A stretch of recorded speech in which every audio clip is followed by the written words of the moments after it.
हम सबको, आप सबको, पूरे देशवासियों को दीपावली का पर्व 31 अक्टूबर गुरुवार को मनाना चाहिए। पूरे देश को मनाना चाहिए। हमारे भारत सरकार ने, राज्य सरकार ने, सब ने 31 अक्टूबर गुरुवार को ही दीपावली का अवकाश घोषित कर रखा है। उन्होंने भी किसी न किसी विद्वान से अपनी सहमति बनाई होगी, विचारांश किया कराया होगा, मुहूर्त इत्यादि निकलवाए होंगे, तब जाकर 31 अक्टूबर को उन्होंने अवकाश घोषित किया है।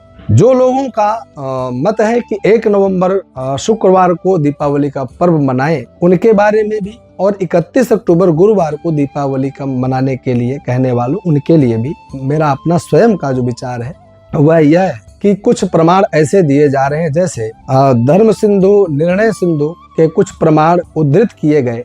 आप उन प्रमाणों को उन वीडियो के माध्यम से विद्वानों का आप सुन सकते हैं। मैं उन प्रमाणों के लिए, मुझे श्लोकबद्ध ध्यान नहीं है, परंतु उनका भाव मुझे याद है कि उन्होंने स्पष्ट कहा था कि यदि लगातार 2 दिनों तक यह अमावस्या तिथि प्रदोष व्यापिनी हमें प्राप्त हो रही, प्रदोष काल में प्राप्त हो रही है, तो पूर्व की अपेक्षा पर वाली लेना चाहिए। यानी अमावस्या तिथि हमें 31 अक्टूबर गुरुवार को 3:52 से प्राप्त हो रही है, तो यहाँ पर भी हमें संध्या काल, प्रदोष काल में हमें अमावस्या प्राप्त हो रही है। और अगले दिन शुक्रवार 1 नवंबर सायंकाल 6:16 तक अमावस्या रहेगी। तो सायंकाल मथुरा वृंदावन पंचांगानुसारेण 5:33 को शाम को सूर्यास्त होने जा रहा है। 5:33 से लेकर के और 6:16 के मध्य 39-40 लगभग हमें अमावस्या प्राप्त हो रही है। यानी इस समय भी प्रदोष वेला में अमावस्या प्राप्त हो रही है। तो हमें 1 नवंबर को दीपावली मनाने के लिए भी जो लोग मार्गदर्शन कर रहे हैं, जो प्रेरणा दे रहे हैं, मैं उनको भी सुन रहा हूँ और यही उनका मत है। हमेशा हमने तिथियों के बारे में जो पढ़ा, जो सुना कि कम से कम त्रिमुहूर्त व्यापिनी तिथियों का होना आवश्यक होता है। क्योंकि अमावस्या का रात्रि में होना अनिवार्य है। दीपमालिका का जो पर्व होता है, इस दीपमालिका के पर्व को हम लोग महानिशा के नाम से जानते हैं। महानिशा का पूजन होता है और महानिशा में अमावस्या ही नहीं होगी तो महानिशा कैसे रहेगी। अमावस्या की रात्रि में चंद्रमा का महत्व होता है।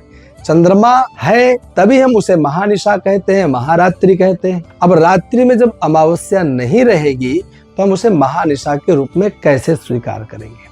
और फिर सूर्यास्त के समय जब प्रदोष वेला में अमावस्या हमें प्राप्त हो रही है तो वो मात्र 39-40 की हमें प्राप्त हो रही है। शास्त्र का यह भी प्रमाण है कि सूर्योदय कालीन तिथियों को जिनको हम ग्रहण करते हैं उन्हें प्रातः काल त्रिमुहूर्त व्यापिनी होना चाहिए, और उसी प्रकार जिनको हम रात्रि में महत्व दे रहे हैं, जिनका हम रात्रि भर पूजन करने जा रहे हैं, उनको सूर्यास्त के समय प्रदोष वेला में भी त्रिमुहूर्त व्यापिनी होना चाहिए। त्रिमुहूर्त व्यापिनी का मतलब 72 मिनट।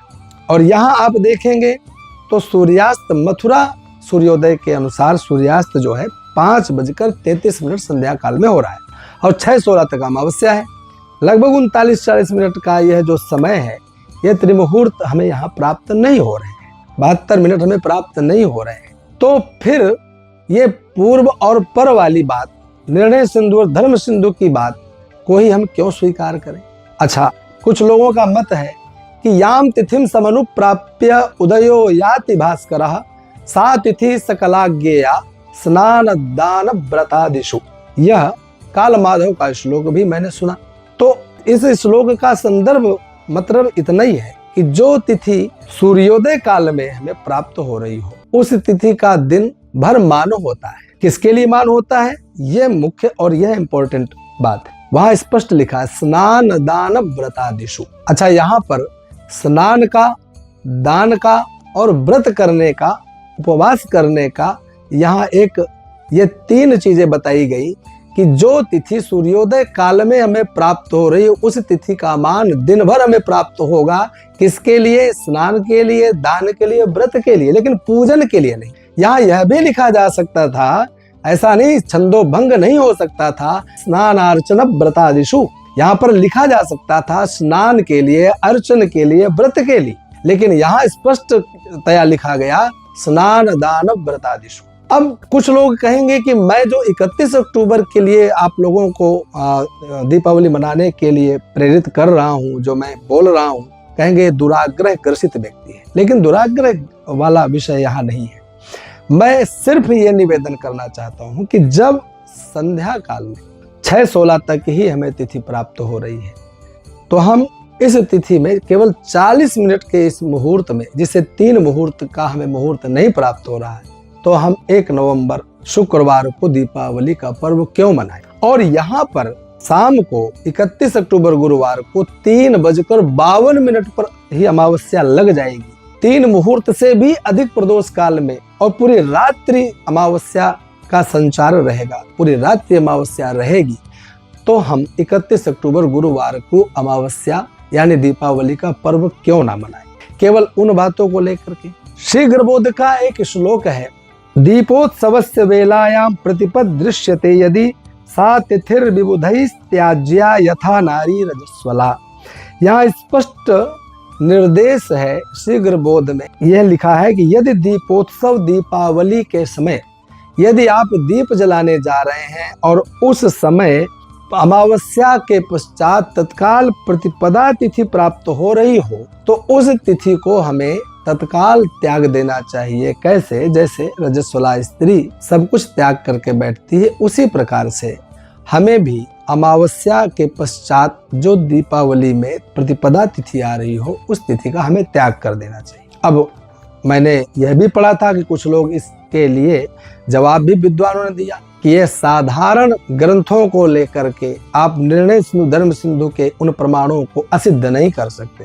परंतु मेरा प्रश्न ये है कि हम आप सभी लोग ज्योतिषीय ग्रंथों में सबसे आदि ग्रंथ शीघ्रबोध इत्यादि पढ़ करके ही आज मुहूर्त जानने का कार्य करते हैं, कुंडली बनाने का विचार करते हैं और हम लोग फलित करने का भी कार्य करते हैं, मुहूर्त देखने का भी कार्य करते हैं। तो इनका महत्व क्यों ना दिया जाए भाई? इनको भी महत्व देना पड़ेगा, आवश्यक है। दोनों बातों से, तीनों बातों से मैं आप लोगों से निवेदन कर रहा हूं कि जो तिथि दिन भर प्राप्त होती है उसका हम मान लेते हैं कि दिन भर हम उसका मूल्य समझेंगे, लेकिन उसका स्नान दान व्रत करने के लिए, पूजन करने के लिए नहीं। और यह तिथि जो अमावस्या है, ये पूजन के लिए प्राप्त हो रही है। संध्या काल में 3:52 के पश्चात 31 अक्टूबर को रात्रि भर चलने वाली इस अमावस्या तिथि को ही श्रेष्ठ मान करके हम सबको, आप सबको, पूरे देशवासियों को दीपावली का पर्व 31 अक्टूबर गुरुवार को मनाना चाहिए, पूरे देश को मनाना चाहिए। हमारे भारत सरकार ने, राज्य सरकारों ने, सब ने 31 अक्टूबर गुरुवार को ही दीपावली का अवकाश घोषित कर रखा है। उन्होंने भी किसी न किसी विद्वान से अपनी सहमति बनाई होगी, विचारांश कराया होगा, मुहूर्त इत्यादि निकलवाए होंगे, तब जाकर 31 अक्टूबर को उन्होंने अवकाश घोषित किया है। शताब्दी वेंकट पंचांग इत्यादि को देख करके प्रमाण सिद्ध करने का जो प्रयास हो रहा है, निर्णय धर्म सिंधु का निर्णय आप लोग दे रहे हैं, मैं उन सबको मानता हूं। मैं उनको ऐसा नहीं कि मैं उनको नहीं मान रहा हूं, परंतु आप इन बातों को भी थोड़ा सा ध्यान दें, इन मुहूर्तों को भी देखें, कितने मुहूर्त पर किस तिथि का मान होता है, इन पर भी विचार करें और फिर उसके पश्चात दिशा निर्देश करें। इसके काट में और इस प्रमाण को भी असिद्ध करके भी और अच्छा उत्तम कोई प्रमाण हो उसको भी बतलाने की कृपा करें। अभी समय है, अभी भी हम लोग अपना मत बदल सकते हैं, लेकिन यह मेरा दुराग्रह नहीं है कि हम जानबूझकर 31 अक्टूबर को मनाएंगे। विद्वान बड़े बड़े लोग 1 नवंबर के लिए जो मार्गदर्शन कर रहे हैं उनको काटने का हम प्रयास करते हैं, बिल्कुल नहीं। सभी के चरणों में मेरा बारंबार निवेदन है, मैं सबसे क्षमा चाहता हूं। पर मेरा यह प्रश्न है कि पूजन करने के समय जब हमें त्रिमुहूर्त व्यापिनी अमावस्या और उससे भी अधिक अमावस्या तिथि हमें प्राप्त हो रही है, महानिशा के रूप में प्राप्त हो रही है, संपूर्ण रात्रि में अमावस्या का पर्व रहेगा, तो हम 31 अक्टूबर गुरुवार को अमावस्या मानते हुए दीपावली का पर्व क्यों ना मनाएं? मैं अभी तक अपने सभी लोगों के लिए केवल एक ही निवेदन करता हूं कि आप हम सभी 31 अक्टूबर गुरुवार को ही दीपावली का पावन पर्व मनाएं और दीपावली को प्रदोष बेला में शाम को 6:11 से लेकर के और रात्रि के 8:30 बजे के मध्य वृषभ लग्न में सर्वोत्तम मुहूर्त मानते हुए इसी बेला में हम लोग गणपति, लक्ष्मी, कुबेर सभी देवताओं का विधि विधान से पूजन करें। 21, 108, 1008 लाख जितने आप दीपक प्रज्वलित कर सकते हो उनको जलाएं। घर में, घर के कोने कोने में, अपने व्यापारिक प्रतिष्ठानों में, जो किसान लोग हैं अपने खेतों में, अपने खलिहानों में जहां अनाज रखते हैं वहां हर जगह दीपावली पर दीपक जरूर रखें। इन दीपक को रखने से उन सब जगह महालक्ष्मी की दृष्टि पड़ती है, सब जगह उनमें समृद्धि और उनमें वृद्धि का भाव जागृत होता है, महालक्ष्मी की कृपा हमें प्राप्त होती है।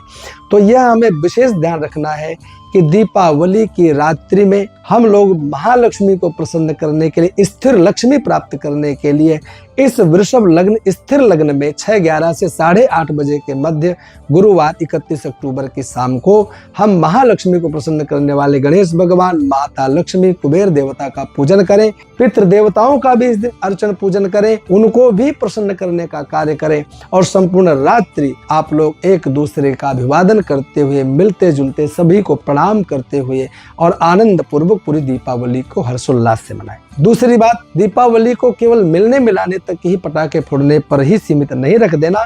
आप सभी से मेरा निवेदन है, इसे महारात्रि महानिशा कहा जाता है। संपूर्ण रात्रि आपके पास जो इष्ट देवता का मंत्र हो, गुरु प्रदत्त मंत्र हो, आपके पास कोई स्तोत्र हो, आपके पास कोई दिव्य मंत्र हो, उसको रात्रि भर उसका जप करें। गोपाल सहस्रनाम स्तोत्र का पाठ करें, कनकधारा स्तोत्र का पाठ करें, श्री सूक्त का पाठ करें। आपके पास जो भी स्तोत्र, जो भी अनुष्ठान के लिए मंत्र स्तोत्र हैं, उनको रात्रि भर जागरण करते हुए उनका जप करते रहें। यह समझिए कि वर्ष पर्यंत आप जिस स्तोत्र का पाठ करके, मंत्र का जप करके जो सिद्धियां नहीं प्राप्त कर सकते हैं, एक महारात्रि भर जाग करके उन अनुष्ठानों से आप उन सिद्धियों को प्राप्त कर सकते हैं। यदि आपके पास ऐसे मंत्र नहीं है, आपके स्तोत्र नहीं है, आप ऐसा कुछ भी नहीं जानते हैं, तो रात्रि भर माँ लक्ष्मी के सामने बैठ करके एक तिल के तेल का दीपक जला करके हाथ जोड़ करके निवेदन करते रहें। भगवती आपके ऊपर कृपा करेंगी, आपके घर में भी चिर लक्ष्मी प्राप्त होगी, आपके घर के समस्त विघ्न हरण होंगे, आपका व्यापारिक मार्ग जो अवरुद्ध होगा वह भी अवरोध उसका दूर होगा, विघ्न दूर होंगे, उसमें भी समृद्धि आपको प्राप्त होगी। इसके आधार पर हम लोगों को ये संपूर्ण कार्य करना है। अगर आप फिर भी नहीं कुछ कर सकते हैं तो आप हमसे संपर्क कर सकते हैं। अनेक विद्वान ब्राह्मणों को आपके घरों में भेज करके अनेक रात्रि भर के अनुष्ठान करवाए जा सकते हैं। 108, 1008 लाख पाठ, अनुष्ठान, जप, तप इत्यादि का कार्य करने के लिए अनेक विद्वान यहाँ से भेजे जा सकते हैं, जो आपके घर में रहते हुए आपके घर को सुख समृद्धियों से भरने के लिए अनेक दिव्य अनुष्ठान कर सकने में समर्थ होंगे। वहां नहीं करवा सकते हैं तो आप हमें फोन करके गोत्र और नाम दे करके यहाँ पर भी आपके लिए अनेक धार्मिक अनुष्ठान संपूर्ण दीपावली की रात्रि में करवा सकते हैं, जैसा आपकी इच्छा। मेरा केवल निवेदन यही है कि सबसे पहले 29 अक्टूबर को धनत्रयोदशी और 30 अक्टूबर को रूप चौदस और 31 अक्टूबर को दीपावली का पर्व हमें मनाना है। 2 नवंबर को गोवर्धन पूजा, 56 भोग, अन्नकूट, गिरिराज भगवान का पूजन करते हुए हमें अन्नकूट महोत्सव मनाना है और 3 नवंबर को हमें भ्रातृ द्वितीया, यम द्वितीया का पर्व भी मनाना है। इसलिए आप सभी से मेरा निवेदन है कि आप सभी इन 5 दिनों तक एक नवीन पूजन करते हुए अपने जीवन में नवीनता को प्राप्त करने के लिए कदम बढ़ाएं और भगवती महालक्ष्मी, भगवान गणेश, भगवान नारायण को प्रसन्न करें। आप सभी को इन 5 दिवसीय दीपोत्सव पर्व की बारंबार शुभकामना, बहुत बहुत बधाई।